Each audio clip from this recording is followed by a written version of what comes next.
Imagine this: a princess cursed to sleep for 100 years. You know the tale as Sleeping Beauty, but what if I told you, in Egypt, it isn't a princess who slumbers, but a pharaoh's daughter. In Thailand, a Naga serpent guards her rest. And in Native America, the sleeping one dreams of stars. Across the world, the same story whispers in different voices. Today, hell, we awaken those voices together. In ancient Egypt, a tale whispers through temple walls of a pharaoh's daughter named Neferusobek. At her birth, priests of Ra declared she carried divine light, but jealous priests of Set feared her power. They cursed her. On her 15th year, she shall prick her finger on a spindle of flax, and darkness shall claim her. Her father, desperate, ordered every spindle in the kingdom destroyed. But fate is not so easily undone. On her 15th birthday, wandering the palace, Nefru found an old woman spinning flax in a hidden chamber.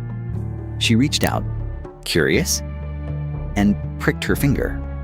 She collapsed, her body glowing faintly, as if Ra himself wrapped her in golden sleep. To protect her, priests placed her in a crystal sarcophagus carved with solar glyphs. They whispered, "When Ra's sun falters and returns anew, the daughter will awaken." For 100 years, the kingdom mourned. Crops withered, the Nile thinned. Hope dimmed, until a wandering prince, guided by dreams of a glowing maiden, arrived. With him he carried a sacred scarab, blessed by Ra. He laid it upon the crystal, and light flooded the tomb. Nefru stirred. Her eyes opened like dawn breaking the desert horizon. And Egypt rejoiced, believing her awakening restored balance between Ra and Set. Thus, in the sands of Egypt, Sleeping Beauty was not merely a maiden in slumber, she was the dawn reborn. In the lush jungles of Thailand, the story is told differently. A princess named Sri Mala was born under the sign of the Naga serpent. At her birth, monks foretold, if she angers the Naga, her life shall be bound to endless dreams. The king, fearful, built temples to honor the Naga. Yet destiny coiled its way forward. On Sri Mala's 16th birthday, she wandered to a riverbank where a weaver sat spinning lotus fibers. Curious, she reached out, and the spindle pricked her finger. She fell into slumber, her spirit drifting into the Naga's underworld palace.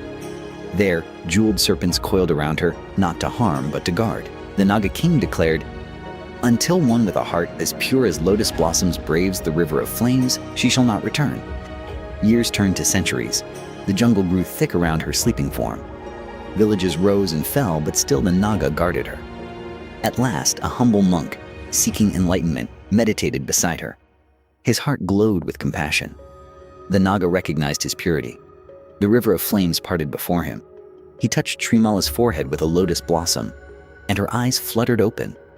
She returned, bringing with her peace and prosperity. In Thailand, Sleeping Beauty is not saved by a kiss, but by compassion strong enough to calm serpents. Among Native American tribes of the Great Plains, the story takes a celestial turn. They tell of a maiden, Ahyv, who loved to watch the stars.